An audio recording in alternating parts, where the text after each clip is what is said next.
राजस्थान के जयपुर में मुख्यमंत्री आवास पर पेंशनर समाज की ओर से विशेष धन्यवाद एवं आभार कार्यक्रम आयोजित किया गया। कार्यक्रम में प्रदेश से आए पेंशनर और लाभार्थियों ने मुख्यमंत्री भजनलाल शर्मा से मुलाकात कर संवाद किया और सरकार के कल्याणकारी फैसलों के लिए आभार जताया। इस दौरान मुख्यमंत्री ने कहा कि वरिष्ठ जनों के अनुभव का लाभ समाज और प्रदेश की प्रगति में मिलना चाहिए।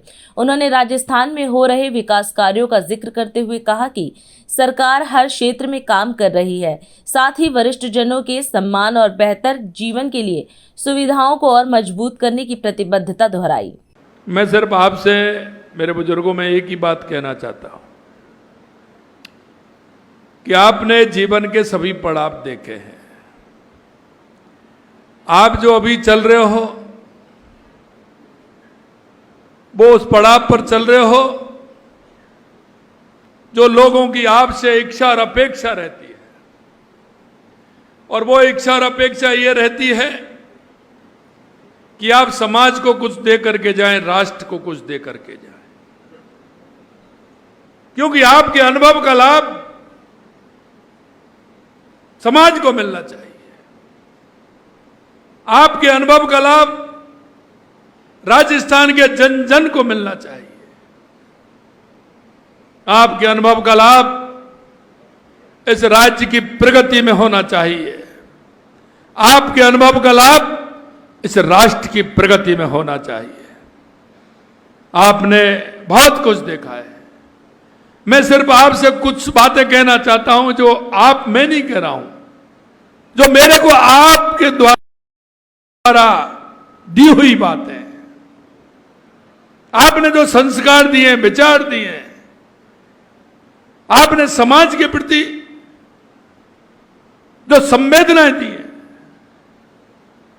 आपने राष्ट्र के प्रति जो भाव जागृत किए हैं, क्योंकि सबसे पहले वो आपने ही सिखाया है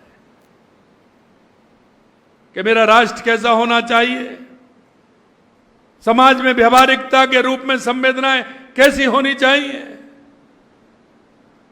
क्योंकि जब 15 अगस्त 26 जनवरी को छोटे छोटे जब हम आते थे, राष्ट्र के प्रति व्यक्ति के भाव को इंगित करने का काम गुरुजनों आप ही ने किया है।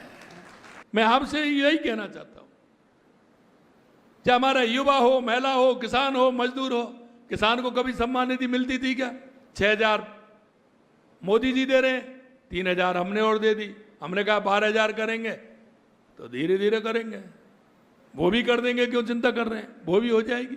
तो मेरा कहने का मतलब है हम विजन को लेकर के काम कर रहे हैं। आज पूरा ऑल राजस्थान में आप देखिए कितना काम हुआ है, चाहे रोड हो, चाहे हॉस्पिटल हो, विद्यालय हो, कॉलेज हो, जहां आप कहोगे वहां आप देखोगे कि नए काम हुए हैं। हमने कितने बना दिए। एक किताब है हमारी, उसको भी हम आपको देंगे। उस किताब में आप देखोगे तो आपको लगेगा कि तुलनात्मक है। मैं गुरुजियों आपसे इतना ही निवेदन करना चाहता हूं कि हमारी सरकार लगातार हर क्षेत्र में काम कर रही है। अध्यक्ष जी ने राइजिंग राजस्थान का जिक्र किया था। राइजिंग राजस्थान में भी पहली बार 35 लाख करोड़ के एमओयू हुए, 9 लाख करोड़ के जमीन पर उतर गए, युवाओं को रोजगार मिल रहा है, 4.5 लाख युवाओं को प्राइवेट क्षेत्र में नौकरी मिली है। हम चाहते हैं कि हमारा युवा नौकरी लेने वाला नहीं, नौकरी देने वाला मिले। पर्यटन हो चाहे कोई भी क्षेत्र हो, लगातार हम उसमें काम कर रहे हैं। हम चाहते हैं, हम ये चाहते हैं कि हमारा गांव का जो युवा है उसको रोजगार वहीं मिले। अब आप देखिए कृषि में कितनी बड़ी पैदावार होती है, लेकिन प्रोसेसिंग यूनिट नहीं है, कोल्ड चेन नहीं है, गोडाउन नहीं है। हमने आज देश के अंदर जो हमने राजस्थान के अंदर गोडाउन बनाए हैं, पूरे देश में हम पहले नंबर पे हैं, पहले नंबर पे हैं। कोल्ड चेन के माध्यम से, गोडाउन के माध्यम से, सहकारिता के माध्यम से हमारे किसी व्यक्ति को 40-50 हजार रुपये अगर गांव में मिल जाएंगे तो वो 70,000 के लिए कहीं दूर जाएगा क्या? आप बताओ, जाएगा क्या? मेरे गुरुजियों, मैं यही चाहता हूं आप इसमें मेरा सहयोग करिए, और नहीं तो बेटा भूल जाएगा कि मेरे दादाजी, मेरी माताजी, मेरे पिताजी वो अपने पेट को पालेंगे, आपको देखे। बताओ, उसको हमें यही रोजगार देना है। और आपसे भी कह रहा हूं, मैं पूरी बुक दूंगा मैं आपको, उसमें पूरी प्रोसेसिंग होगी कि कहां से फॉर्म भरना, कैसे करना, कैसे नहीं करना, क्या करना है। आप उनको उत्साहित करिए, उनको आगे बढ़ाइए। युवाओं को 50 लाख रुपए से लेकर के 1 करोड़ रुपए तक अगर वो प्रोजेक्ट रिपोर्ट बना करके लाएगा तो बिना ब्याज के मोदी जी पैसा दे रहे हैं उसको 50 लाख से 1 करोड़ रुपए तक का।